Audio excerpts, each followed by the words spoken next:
100% real with Ruby talking about the truth of progress. Most women never learn this because they solve for the wrong questions. But because you're listening to this, you are going to learn about it and you're someone who wants to learn. You're someone who cares about progress. And I want you to understand what it looks like so you don't sabotage yourself when you're on the way there. But also, I feel like a lot of people get confused about what actually creates muscle growth, where strength comes from, how to get stronger, because it's really confusing, especially when I say that just because you're getting stronger doesn't mean you're building muscle, but you're not building muscle if you haven't got stronger. I want to kind of explain it in as simple of terms as possible so that I'm not throwing jargon at you, because when people throw jargon at you, they just want to make you feel like they have the answer and you need to buy their thing. But if people can't explain it to you, then no, they don't understand. So this is where a lot of people blow their progress. And I know that because I've done it many times, because we are humans and we give into our ego. We are very ego-focused, hedonistic, centered beings that like pleasuring ourselves with dopamine, and we like chasing things. I'm someone who loves chasing things and ticking boxes and seeing progress actually show. But that's why we need to find ways or have someone give us some ways to chase it in a way that isn't going to sabotage our long-term efforts and long-term goals. Because so many times we end up then asking ourselves, am I doing something wrong? Do I need to cut my calories again? Maybe my hormones are broken. Especially when you're doing everything already, it's so easy to do that. I was having a client call. We discussed it this week. They stopped worrying about their bodies and stopped fussing over all of that stuff because they finally felt like they were in control of their results. They felt like they could actually progress. They felt like they had some agency. One of them came to me only for nutrition, but within 2 weeks of working together, she's like, I want you to do my training. And now we're doing our training. She's increased everything in the last 3 weeks by double the weight that she was using without a trainer by her side like she used to. She was training 4 days a week and then reduced it to 2 because she wasn't recovering. And now that her nutrition and her training are matching, she's able to train 4 times a week. She just asked me for the fourth and I just gave it to her. And one of the days is focused on making her a badass at pull-ups, push-ups, all the cool shit. And then the other 3 days are really heavy hard lifting. And it's exciting. She loves it. And she said that she never thought that she would love training as much as she does right now. And she came to me scared of food, scared of everything. And it was all focused on her body until we gave her something else to focus on that excites her. This is why understanding what progress looks like and not just looking through a scale lens or through progress photos is so important. That's why I get all the data from my ladies. Many people don't get the right measurements when it comes to circumference and tape measures because it can be really hard to get the same place. But a trick that I have is to actually film yourself doing it so you can get the same spots. But I get all of that to start with and then I don't get it again, because I want to teach you how to actually trust your body again. And it's hard to do that when you've been relying on all of these external measures the whole time. And it's hard to understand progress if that is all you know, because you're never going to lean into the process and it's going to continue to be the mind fuck. This is where most people self-sabotage. I used to feel like absolute shit if I didn't beat my logbook. Same weight, same reps, sometimes going backwards. Well, I thought that I was losing progress, so I would try to make up with more and add in burnouts just to make up for lost numbers. It makes sense because you've been training hard and logging everything, but then you don't see the changes in your body, so you feel like you're doing something wrong. You question everything. Some people change programs, others just add more to it that isn't on the program, and you might not even tell your coach if you have a coach. And then we might think that we're actually progressing more than we realize, or we just might think that we're progressing more by doing that until we realize a few months on that nothing really changed all that much. It just felt like it did because we were working harder. And the thing is, before you started doing all of that bullshit, you probably were progressing a shitload more than you realized. It's just that you didn't know where to look and you didn't understand what progress looks like. If you think the same weight means that the program isn't working or that you're failing or that you're weak, you're gonna end up quitting too early or giving up or losing passion in what you're doing. That's why we need to find a deeper meaning to all of this. It's hard, and that's kind of the fun part of it. If we can reframe how we see it, it gets to be this exciting thing.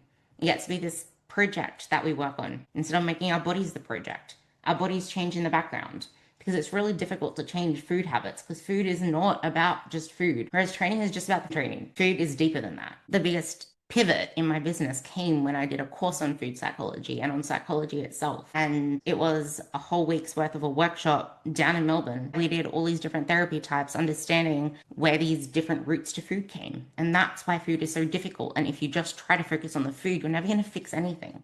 If you just focus on the diet, you're never going to fix anything. So that's not something that gives you something to drive towards. We're too busy in fix it mode instead of let's build it, let's change it, let's enhance it, let's make our lives feel good. And if you come from a place of feeling good, everything changes. But if you come from a place of, I have all these different things to fix, I'm so far away from where I want to be, you're not going to get anywhere far. And that's why this shit is important. And if you want to read a book on this, I highly recommend Ben Hardy's The Gap and the Gain. It's huge. I don't even know if he does YouTubes anymore.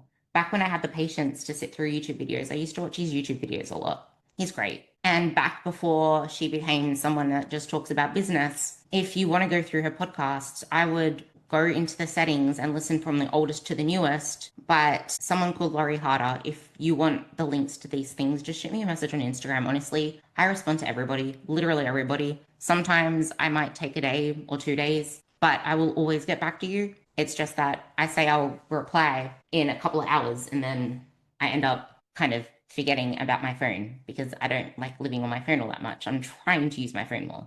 But that aside, let's get into this. When you ditch the plan too early, you cut short all the progress that you literally just planted seeds for. It hasn't even started to flourish yet. This is where most women blow their progress, right when it's about to stick. And by stick, I mean right when it's about, like you've just learned how to do it, it's about to stick. Now you can start to progress it like it is actually going to change your body, because you need to have it stick before you can then get better at it. Kind of like if you think of food habits. I like using analogies of things that you can think about in a different way because it has you see it in a different light. I have a client, for example, her food was everywhere. And I'm like, what do you want to focus on now? She's like, well, at the moment, I'm not eating after dinner anymore, when she used to binge after dinner all the time. And then we went through a stage process to get her to this point where now she's not eating after dinner at all. She doesn't even want to eat after dinner. Riveting in this behavior, getting her to trust it. And because now her body feels safe, it's going to start to respond. She's going to have a lot less bandwidth, power wattage going into trying to form this neural pattern. So now it can go into other things before we bring in something else. I'm going to be then using what she's already done to make it better, to improve it. There's no point improving something that hasn't already been established and stabilized, and something that's consistent.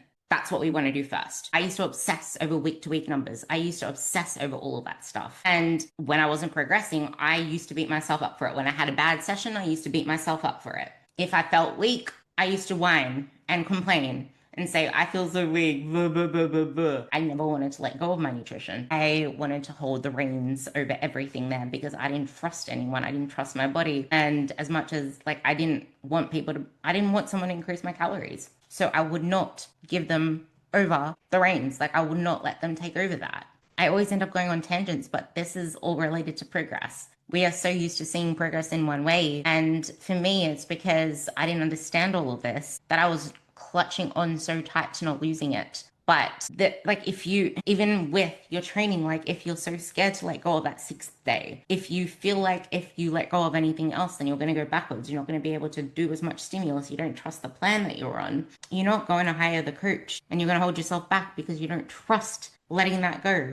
Just like some people still, it's a really hard thing to do because I'm still working with a client on this. And it's almost like what I say doesn't really hit her, which makes sense to me, which is why I just leave it at that and she can process it in her own time. But we believe what we believe to be fundamentally true.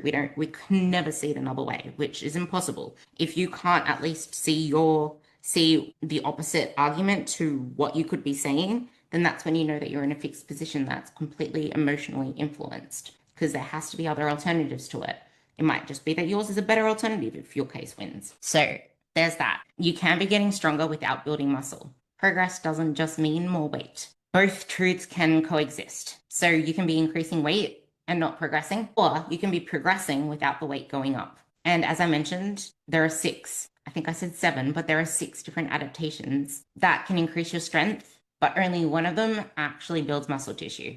There's motor learning, I'm going to explain what they all mean. So, motor learning is inter-muscle coordination, there's intra-muscle coordination, there's neural drive, there's fiber recruitment, and then there's the hypertrophy, the myofibrillar hypertrophy, which I'm going to touch on in 2 different brackets because this is where you might feel like you grow muscle too fast or you get bulky too fast, which there is no such thing. So motor learning is literally just your brain becoming more efficient at firing in that particular movement pattern. Intermuscular coordination is the coordination between muscle groups. So yeah, different muscle groups. Let's just say your legs and your upper body, like how they all move together as a system. Intra is inside.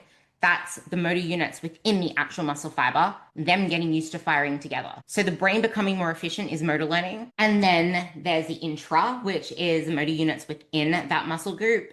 And then there's the muscle groups coordinating with each other to fire in the right way. And then with that, there's the neural drive. So we got better at the actual motor learning and the inter and intra. Now it's getting more signals from the nervous system for more force output. So you're getting neurological progression. That's what that one is. And then there's muscle fiber recruitment.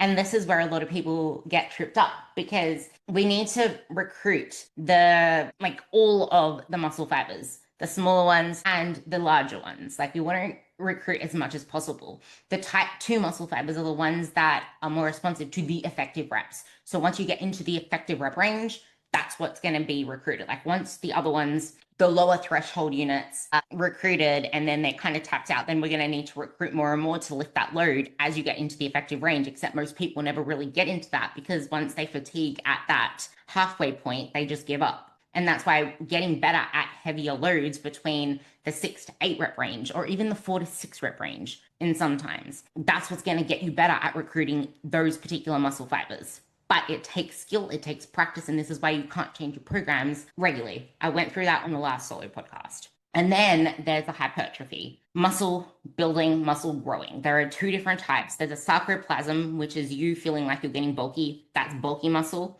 And then there's myofibrillar hypertrophy, which is lean muscle. That is actual muscle tissue. And that is the slowest of all to build.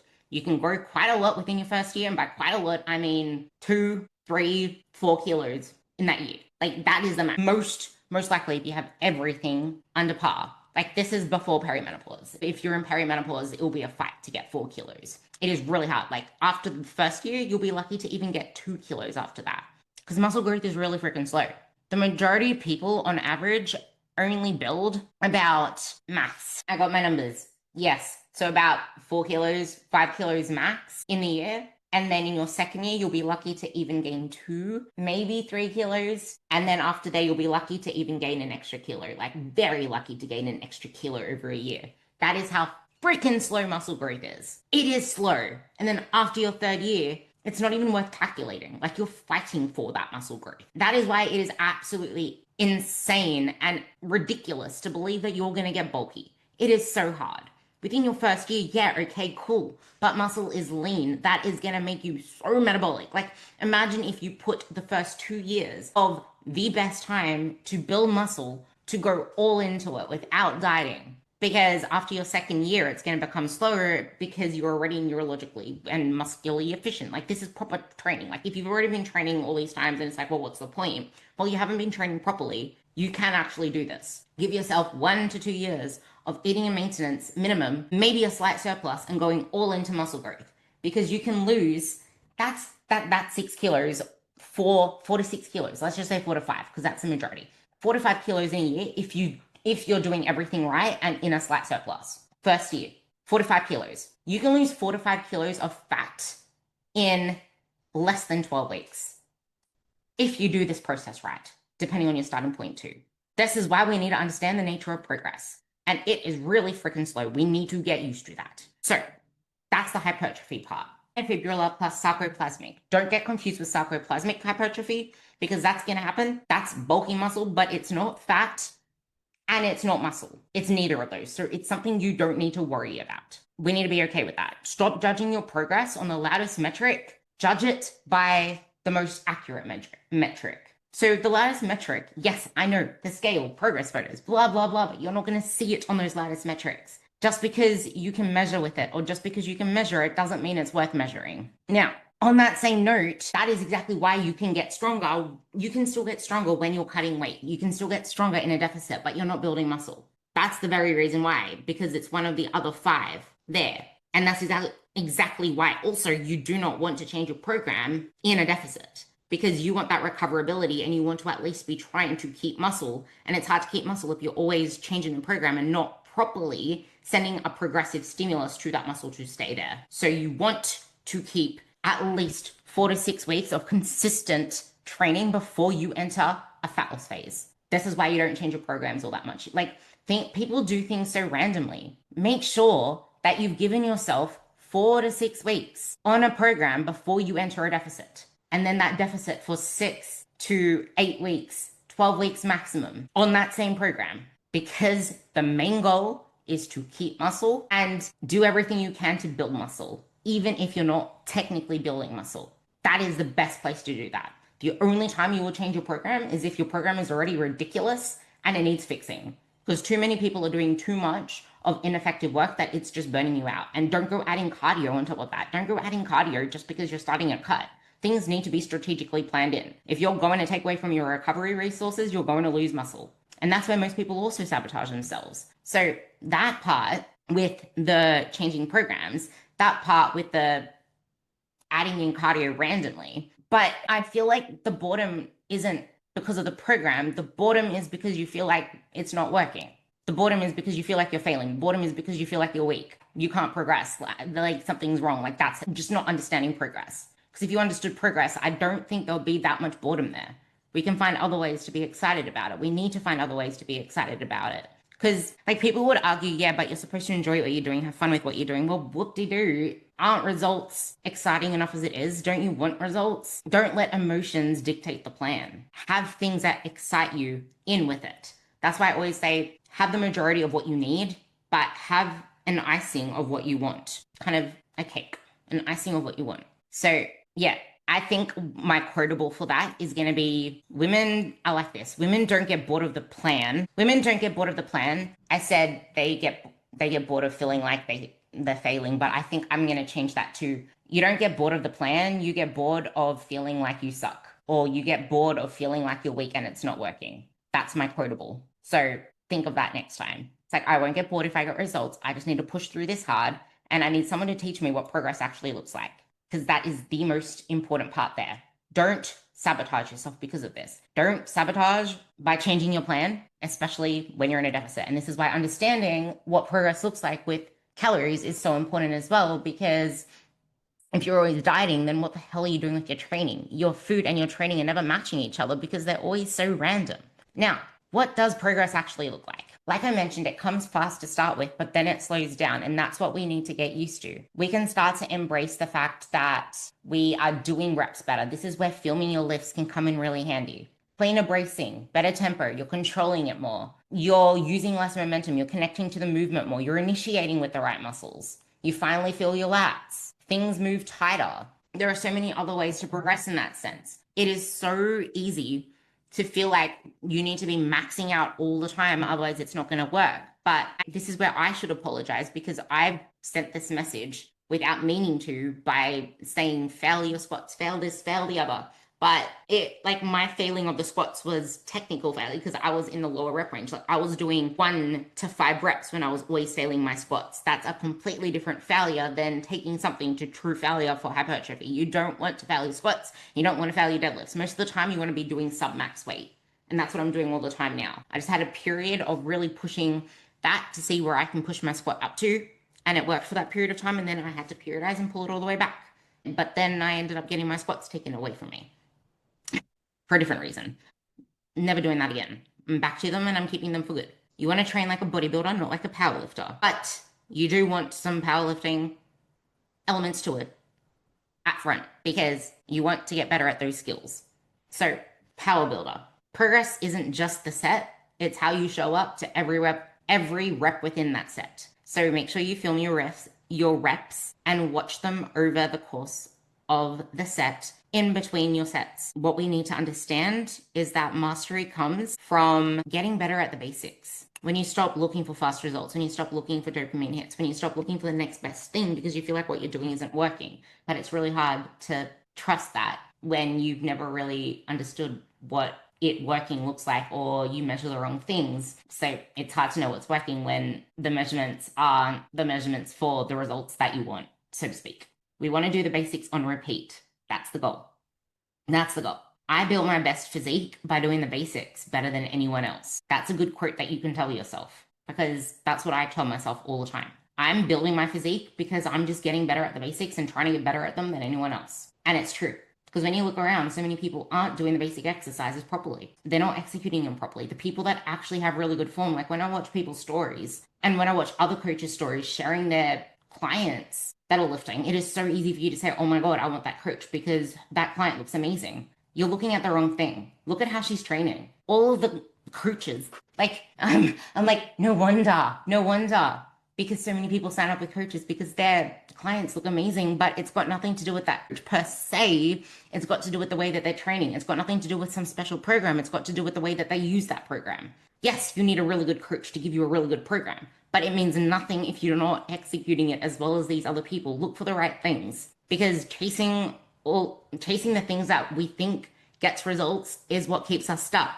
We need to chase what actually matters, because real progress isn't visible. It isn't visible unless you're actually looking at how people execute. That part is visible. Okay. What did I miss out from here? I want to make sure I cover everything. And then I'm going to try to sum it up with some things that I want you to look out for so that you don't fall into those traps. Let's go back to strength curves. We need to understand that each lift progresses differently. For example, your lateral raises aren't going to progress the same way that you would expect a leg press to. And a lot of people, I had two guys, tell me that they don't want to do leg presses. Leg presses, lateral raises, they hate them. I'm like, why do you hate lateral raises? Because I can never progress on them. I'm like, okay, so because you can't progress on them, you don't like them, but they're probably the most effective thing that you can do if you're actually pushing them the right way. And if you're not actually pushing them the right way, how do you expect to progress them? And progress looks different for lateral raises. So just because it's hard doesn't mean it's not effective. But also just because it's hard doesn't mean it's effective. Just because you can't see progress on something, or just because something is hard, I already said this, but doesn't mean that it's not effective, because I see people do that with single leg press as well. They don't want to do it because it makes them feel weak, because they went from a million plates to like one plate or half a plate. If we only talk in 45-pound plates and 20-kilo plates, we need to understand that. Like biceps versus deadlifts, different. Even squats versus deadlifts. My deadlift versus your deadlift. My squat versus your squat. I have clients that progress on squats faster than my progress curve because they're built for squats. I'm not built for squats. We need to stop comparing those things as well. We need to understand that our bodies are built differently and our programs need to reflect that. And many programs don't reflect that, which is why I get so many women come to me injured with all different injuries. And this is where I shine, and I will toot my horn. I shine here because when I get progress photos, I don't care about just seeing what someone looks like. I actually study the mechanics. I get my little ruler thing out that I have on my computer and I put it over their body just to see like where their ratios all are. Because then that tells me I need to make sure that I'm working on these areas to strengthen these areas, because otherwise that's going to be a bottleneck in the future. Like for me, my coach that I jumped to that did everything for me when everything changed, and he back in 2018 was when I actually signed up with him. Been with him, I was with him for like years and years. He knew this about me. He strengthened my back like anything, because my goal was to get my deadlift to 3 to 4 times my body weight, which I was going to go for. I was building up to my four times body weight deadlift. Like that was going to be a goal. But then lockdowns came around and I didn't even get a test for my 190 to 200 deadlift, because that's what I was going to go for at the comp. It's like, if you try to think of what progress looked like trying to get me to a 200 kilo deadlift, what do you think that looked like? Well, I progressed really fast up until 170 kilos. But then from 170 to 175 was really freaking slow. And then from 175 all the way onwards, like that shit was really slow. That's what progress looks like. We need to understand that. Because otherwise we're going to give things up. It's like, well, this isn't working anymore. And it's okay to do that. I'm so excited to get RDLs back. Really funny for the fact that I have not increased or progressed on that whatsoever. On my last program, my coach reduced it from 3 sets to 2 sets. I was still doing the same weight. I was still doing the same reps, but for 1 set less. Did I regress? the nature of progress. Like it doesn't, we need to move away from this black, white notion of what progress looks like. So important. So important.